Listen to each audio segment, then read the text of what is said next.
BJP इस हरकत पे उतर आई है कि अब अरविंद केजरीवाल जी की हत्या करवाना चाहती है। वर्ग दुखी आपसे, किसान दुखी, नौजवान दुखी, माताएं बहनें दुखी, व्यापारी दुखी, पूरे हिंदुस्तान को आपने दुखी कर रखा है ना। पिछले 75 साल से चली आ रही है।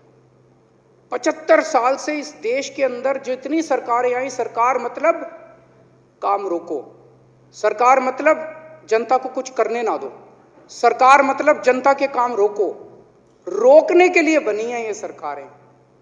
पहली बार एक सरकार आई है जो जनता के काम करने के लिए बनी है।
आम आदमी पार्टी की प्रचंड जीत और भारतीय जनता पार्टी को मिली 0 सीट के बाद बीजेपी इस हरकत पे उतर आई है कि अब अरविंद केजरीवाल जी की हत्या करवाना चाहती है। वो अरविंद केजरीवाल जी को मारना चाहती है।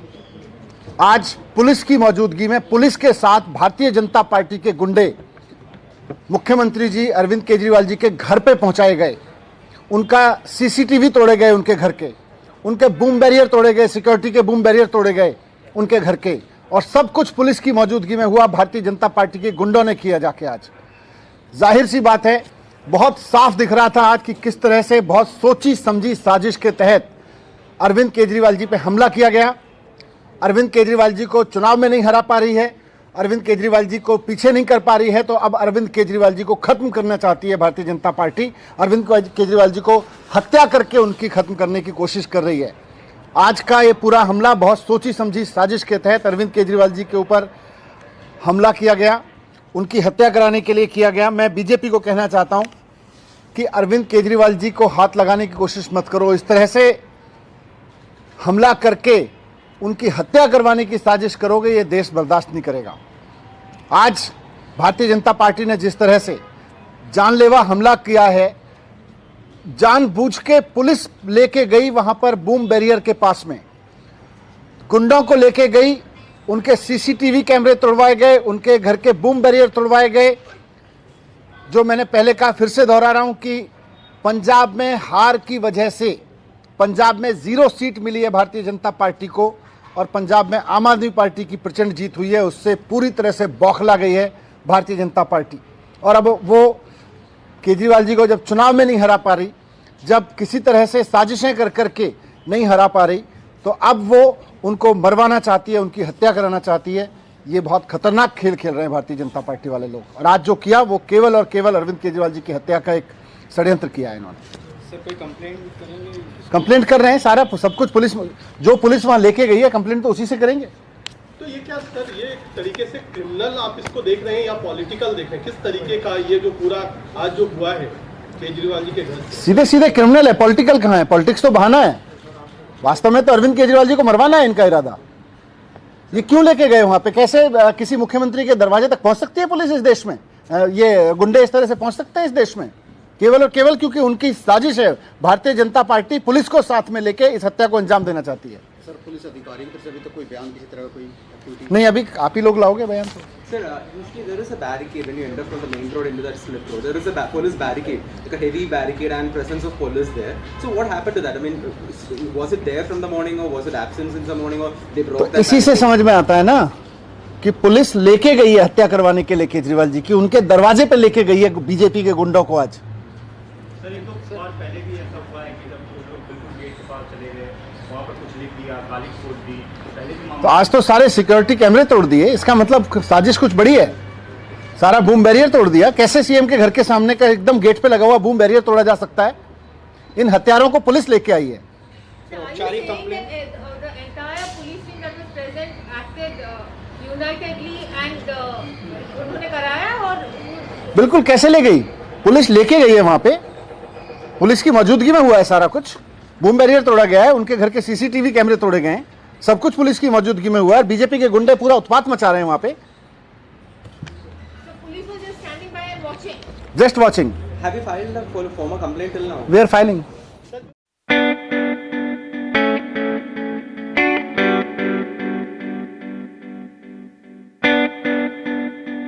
जब जब चुनाव आवत है, भात मांगा पुलाव आवत है।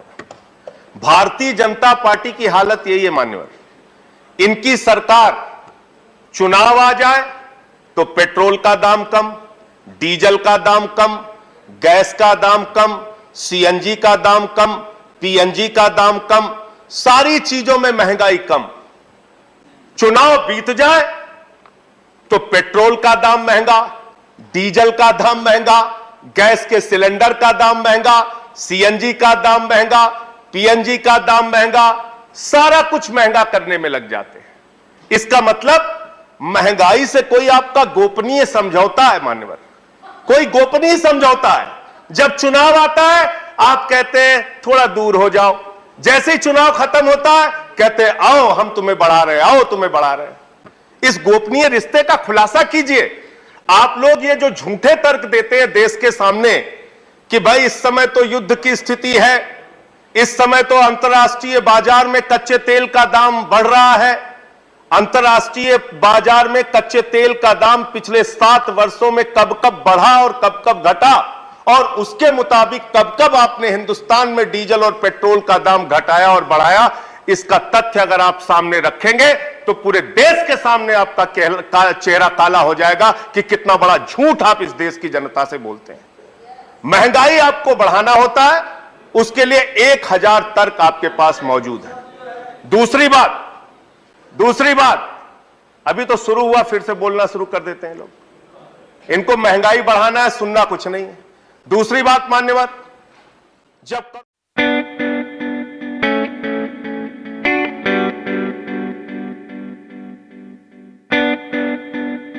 कोरोना की महामारी आई, पूरे देश में बेरोजगारी बढ़ी, हमारे प्रधानमंत्री जी ने सीना ठोक के कहा हमने मनरेगा के जरिए रोजगार दिया। उत्तर प्रदेश की सरकार ने कहा हमने मनरेगा के जरिए रोजगार दिया। भारतीय जनता पार्टी की तमाम राज्य सरकारों ने कहा हमने मनरेगा के जरिए रोजगार दिया। और जैसे ही कोरोना खत्म हो गया, लोगों को रोजगार की अभी आवश्यकता है, आपने मनरेगा का बजट घटा के 98,000 करोड़ से घटा के 73,000 करोड़ कर दिया। उसमें भी 18,000 करोड़ रुपए पुराना बकाया देना है। 54,000 करोड़ रुपए आपने मनरेगा का बजट कर दिया। मनरेगा का बजट आप घटा रहे हैं। और मनरेगा में आपकी स्थिति क्या है? यह आपका दिया हुआ जवाब है, मेरा जवाब नहीं है सर। 100 दिन के रोजगार की गारंटी है।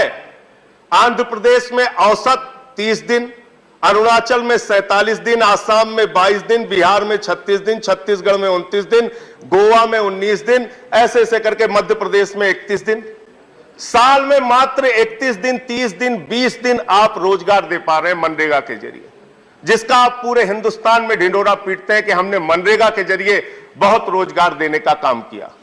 इसके साथ साथ नौजवान बेरोजगारों की अगर हम बात करें मान्यवर, हर क्षेत्र में ठेका प्रथा इन्होंने लागू कर दी। नौकरियां देने के बजाय आउटसोर्सिंग और ठेका प्रथा। और यह ठेका प्रथा एकमात्र कमीशन खोरी और भ्रष्टाचार का जरिया है। 50,000 रुपए में, 25,000 रुपए में, 30,000 रुपए में, 20,000 रुपए में साइन कराया जाता है, और जो मजदूर होते हैं, जो कर्मचारी होते हैं, जो ठेके पे काम करने वाले नौजवान होते हैं, उनको 50% से भी कम पैसा दिया जाता है। यह होता है ठेका प्रथा। ठेका प्रथा एक गुलामी प्रथा है मान्यवर। इसलिए जो ठेका प्रथा पे लगे हुए लोग हैं उनको रेगुलराइज कीजिए, और इस ठेका प्रथा के जरिए हिंदुस्तान के तमाम सरकारी डिपार्टमेंट्स के अंदर जहां दलितों के लिए आरक्षण है, जहां पिछड़ों के लिए आरक्षण है, हमेशा से आपकी दलित और पिछड़ा विरोधी जो मानसिकता है उसके कारण से आप इस ठेका प्रथा को बढ़ावा दे रहे हैं। इससे आदिवासियों का, दलितों का, पिछड़ों का आरक्षण धीरे धीरे करके सारे विभागों में आप खत्म करते जा रहे हैं। दूसरी बात मान्यवर,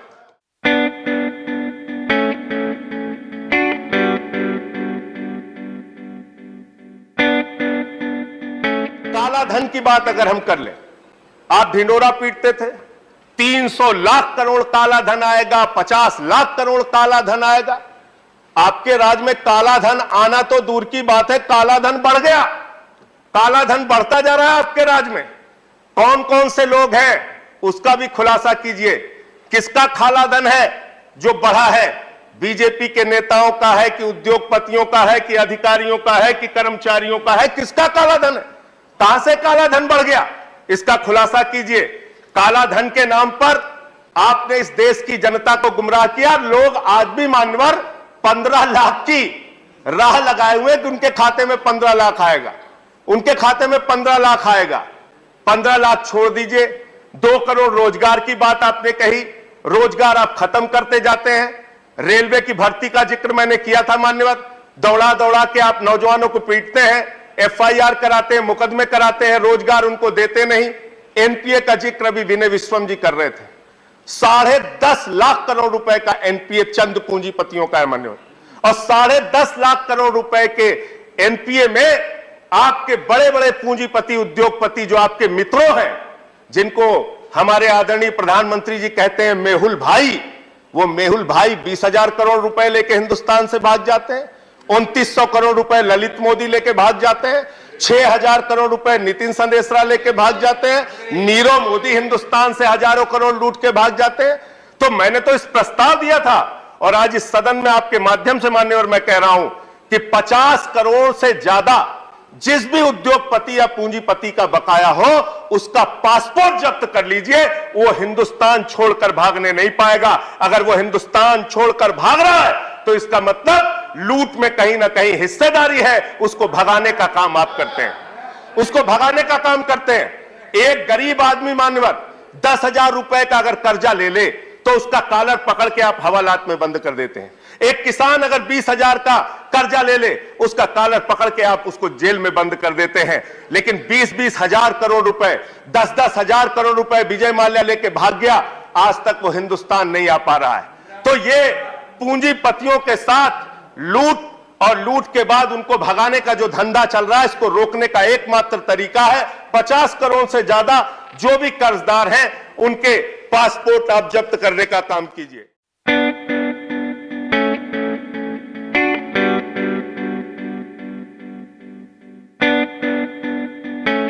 शिक्षा का बजट मात्र 2%, 130 करोड़ आबादी वाले मुल्क का स्वास्थ्य का बजट मात्र 2.3%। अभी एक खबर आई है मान्यवर, 1 अप्रैल से 800 दवाओं का दाम आप बढ़ाने जा रहे हैं। 800 दवाओं का 10.5%, 10.7% 800 दवाओं का दाम आप बढ़ाने जा रहे हैं, और उसमें तमाम दर्द की दवा है, पैरासिटामॉल जैसी दवा है। तो आप अशिक्षा से दर्द देते हैं, स्वास्थ्य की बदहाली से दर्द देते हैं, बेरोजगारी से दर्द देते हैं, किसानों को दर्द देते हैं, माताओं बहनों को दर्द देते हैं। अरे कम से कम दर्द की दवा तो सस्ती कर दो, दर्द की दवा भी महंगी करते जा रहे हो, दर्द भी देते हो, दर्द की दवा भी महंगी करते जा रहे हो। तो मान्यवर, मैं तो इनसे यह कहना चाहता हूं कि आपने नारा दिया है सबका साथ सबका विकास, तो सबका साथ लीजिए। अरविंद केजरीवाल ने अभी दिल्ली का बजट पेश किया।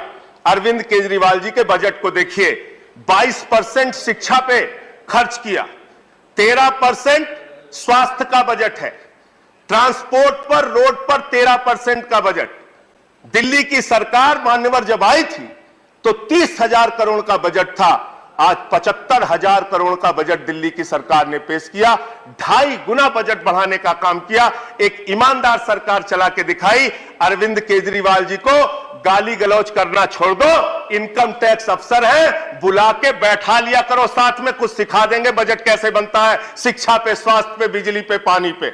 और बिजली पे मान्यवर, जिस पे सबसे ज्यादा हल्ला मचाते हैं लोग कि अरे दिल्ली वाले तो फ्री बिजली पा रहे हैं, फ्री बिजली पा रहे हैं, फ्री बिजली पा रहे हैं। बिजली का बजट मालूम है आपको? मात्र 4%।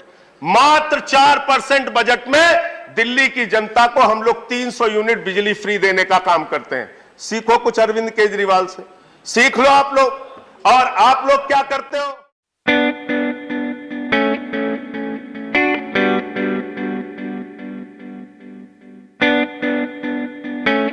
फिल्म के पोस्टर पे राजनीति कर रहे हो, फिल्म के पोस्टर पे राजनीति कर रहे हो। मैं तो मान्यवर आपके जरिए इनसे मांग करना चाहता हूं, कश्मीरी पंडितों के दर्द पर मजाक करना और राजनीतिक ड्रामा करना बंद कीजिए और इस बजट में प्रावधान कीजिए कि कश्मीरी पंडितों के पुनर्वास के लिए कम से कम 20,000 करोड़ रुपए आपकी सरकार खर्च करेगी। प्रावधान कीजिए।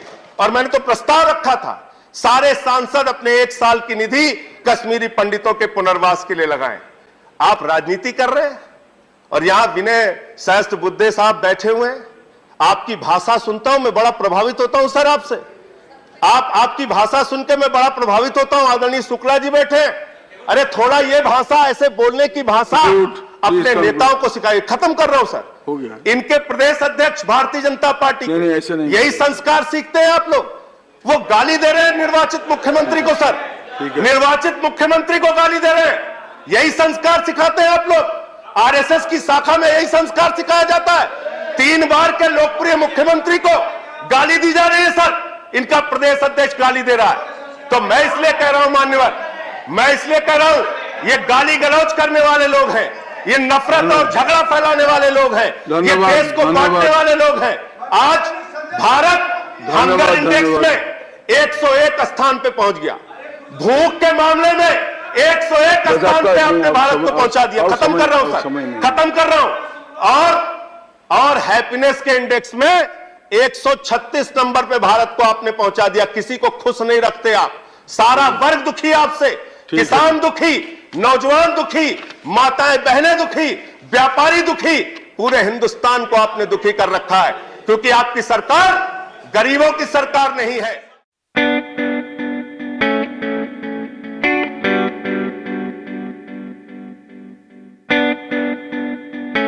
सरकारों ने एंटी बेगिंग एक्ट निकाल दिया कि अगर कोई भीख मांगेगा तो जेल में डाल देंगे।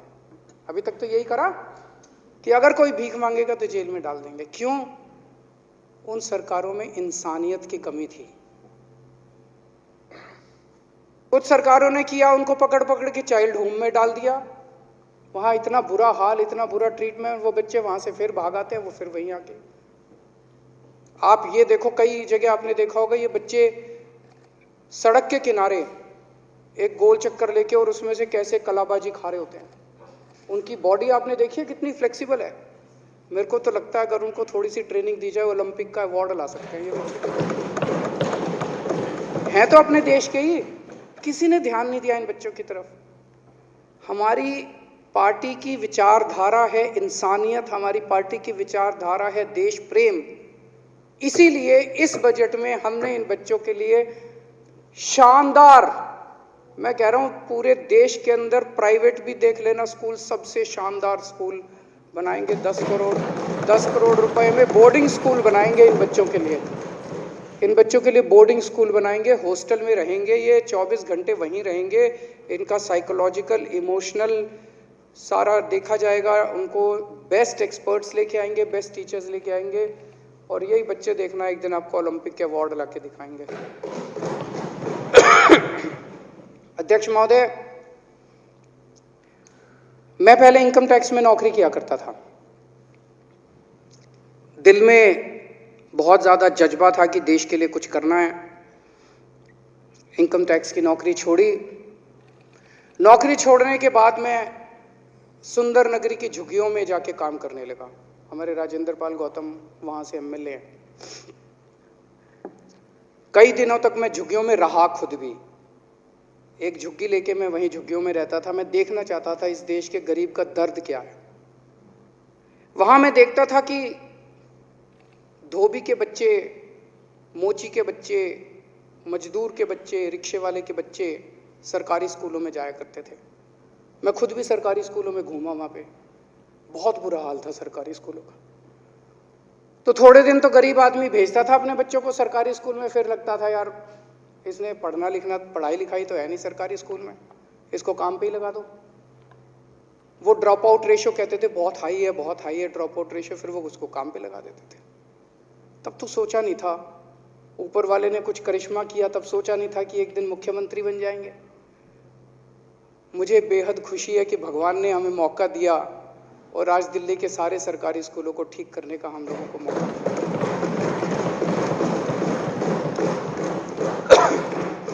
अध्यक्ष महोदय, हमें बहुत पीड़ा होती है जब हम कहीं, इतनी बार अखबारों में पढ़ने को मिलता है कि देश के कोने में कोई बहन, कोई बेटी अपने बाप का इलाज कराने के लिए उसे अपने आप को बेचना पड़ा। जब मैं झुग्गियों में रहता था, झुग्गियों में उनके साथ काम करता था, तो वहां जब बीमार हो जाते थे, बगल में जीटीबी अस्पताल था, उनको कईयों को मैं लेके जाया करता था जीटीबी अस्पताल में। बहुत बुरा हाल था जीटीबी अस्पताल का उन दिनों में। कोई दवाइयाँ नहीं मिलती थी, बाहर खूब दवाइयों की दुकानें लगी पड़ी थी, एक्सरे मशीन की दुकानें बाहर लगी, बाहर सारी दुकानों पे मिलता था। वो डॉक्टर लिख देता था बाहर से करा लो, डॉक्टर लिख देता था टेस्ट बाहर से करा लो, डॉक्टर लिख देता था दवाई बाहर से ले लो, सारा बाहर से होता था। जीटीबी अस्पताल का बुरा, उस टाइम सोचा नहीं था कि एक ऐसा मौका आएगा कि हमें ये जीटीबी अस्पताल ठीक करने का मौका। आज दिल्ली के अंदर मुझे बेहद खुशी है, ये हमारी विचारधारा की वजह से, कि हमने दिल्ली में आज ऐसी व्यवस्था की है कि चाहे कोई गरीब हो, चाहे कोई अमीर हो, किसी को कोई भी बीमारी हो, कैसी भी बीमारी हो, एक तरफ तो हमने सारे सरकारी अस्पतालों को शानदार कर दिया, शानदार सरकारी अस्पताल हो गए। अब कई अमीर लोग भी अपना इलाज सरकारी अस्पतालों में कराते हैं। एक तरफ तो सरकारी अस्पताल अच्छे कर दिए, मोहल्ला क्लिनिक खोल दिए, खूब सारे सरकारी अस्पताल बन रहे हैं, अस्पतालों की कमी नहीं छोड़ी, पॉली क्लिनिक बन रहे हैं। और दूसरी तरफ सबका इलाज, सारा इलाज फ्री कर दिया, दवाइयाँ भी फ्री, टेस्ट भी फ्री। अब अध्यक्ष महोदय, मेरी किसी भी बहन को, किसी भी बेटी को अपने घर की गरीबी की वजह से किसी के बीमार का इलाज कराने के लिए अपने आप को बेचने की जरूरत नहीं पड़ेगी। अध्यक्ष महोदय, जब वहां काम किया करता था, हम देखते थे राशन खूब चोरी होता है, गरीबों को राशन नहीं मिलता। आरटीआई एक्ट पे हमने बहुत काम किया था, राइट टू इन्फॉर्मेशन एक्ट पे। राइट टू इन्फॉर्मेशन एक्ट की एप्लीकेशन डाला करते थे यहीं सेक्रेटेरिएट में आके, और राइट टू इन्फॉर्मेशन से जो रिकॉर्ड निकलते थे राशन वालों के, कि राशन, उसमें सबके अंगूठे के झूठे निशान हुआ करते थे। अंगूठा लगा लगा के सबका राशन निकाल रखा था लोगों का। और जब लोगों से जाके पूछते थे, भाई तेरा अंगूठे का निशान है, कहता जी मैं तो राशन ही नहीं लेने गया, मेरे को तो मिला ही नहीं, दुकान तो खुली ही नहीं। तब से सोचते थे यार कैसे इसको राशन व्यवस्था को ठीक किया जाए। तो हमारे दिमाग में आए door step delivery of ration, हो सकता है राशन की चोरी रोकी जा सकती है। मुख्यमंत्री तो बन गया अध्यक्ष महोदय, आज तक इसको दिल्ली में लागू नहीं कर पाया, लेकिन ऊपर वाला है, एक खिड़की बंद करता है तो 10 खोल देता है। दिल्ली में ना से पंजाब में लागू करके दिखाया।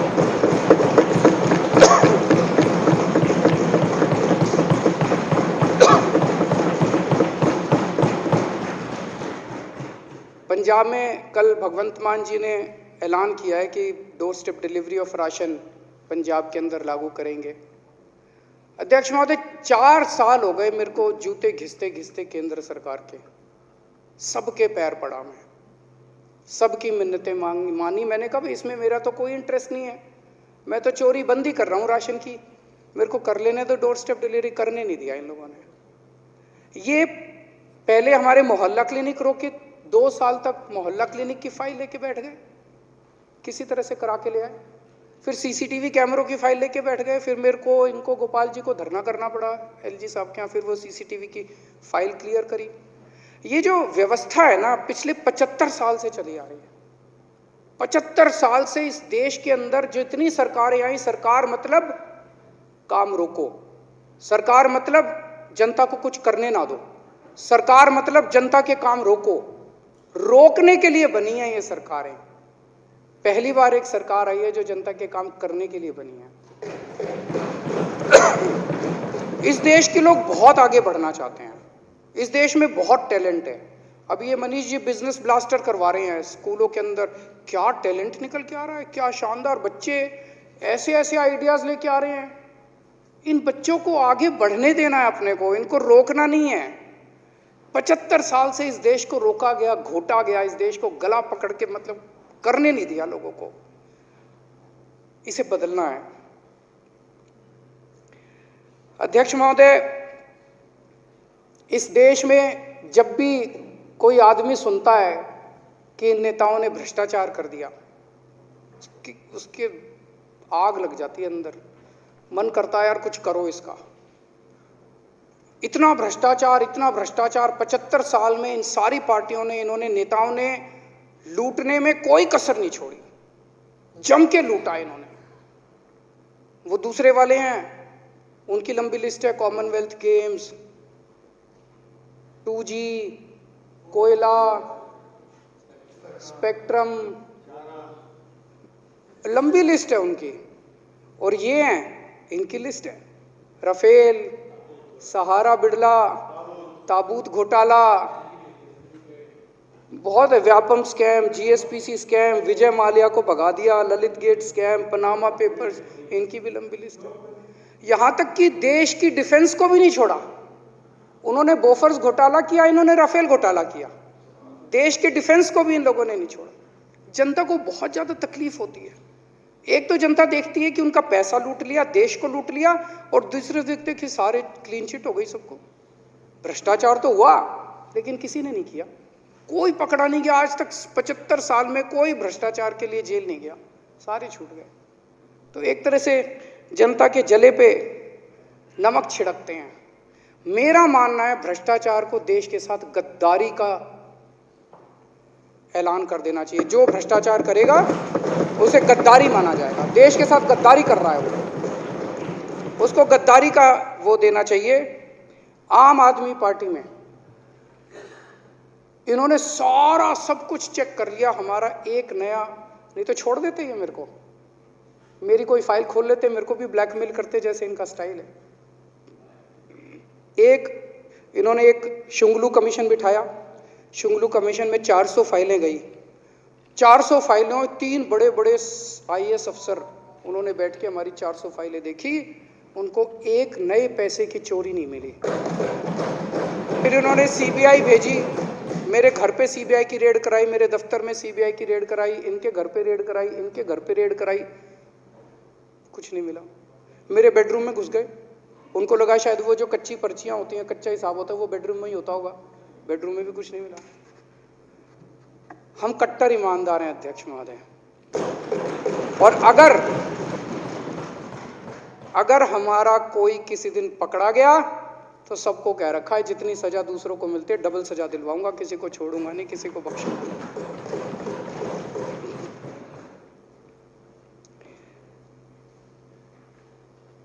हमारे लिए देश सबसे ऊपर है। अभी भगवंत मान जी की प्रधानमंत्री जी से मीटिंग हुई, मीटिंग में भगवंत मान जी ने सीधे सीधे प्रधानमंत्री जी को कहा कि सर, पंजाब एक बॉर्डर स्टेट है, देश की सुरक्षा, बॉर्डर की सुरक्षा हमारे लिए सर्वोपरि है। इसीलिए आज मैं आपको ये एश्योरेंस देने के लिए आया हूं कि अगर बॉर्डर की सुरक्षा का, देश की सुरक्षा का कोई भी मसला होगा, उन्होंने कहा मेरे नेता केजरीवाल जी और आम आदमी पार्टी और पंजाब सरकार पूरी तरह से आपके साथ हैं, केंद्र सरकार के साथ मिलकर काम करेंगे। उन्होंने कहा मैं एश्योरेंस देने आया हूं कि हम देश की सुरक्षा के साथ किसी किस्म की राजनीति नहीं होने देंगे, कोई राजनीति नहीं होगी। तो देश के लिए हम किसी किस्म की राजनीति नहीं करेंगे। देश की जब भी बात आएगी, हमारा शरीर का एक एक कण, हमारे खून का एक एक कतरा हमारे देश के लिए समर्पित है। जब भी जरूरत पड़ेगी हम देश के लिए हर कुछ करने के लिए तैयार हैं। अध्यक्ष महोदय, आज देश का आम आदमी खड़ा हो गया है। जब दिल्ली में हमारी सरकार बनी, हमने स्कूल अच्छे किए, अस्पताल अच्छे किए, सड़कें अच्छी की, बिजली मुफ्त कर दी, बिजली 24 घंटे कर दी, पानी फ्री कर दिया, पानी घर घर पहुंचाया। ये बात पूरे देश में फैल गई।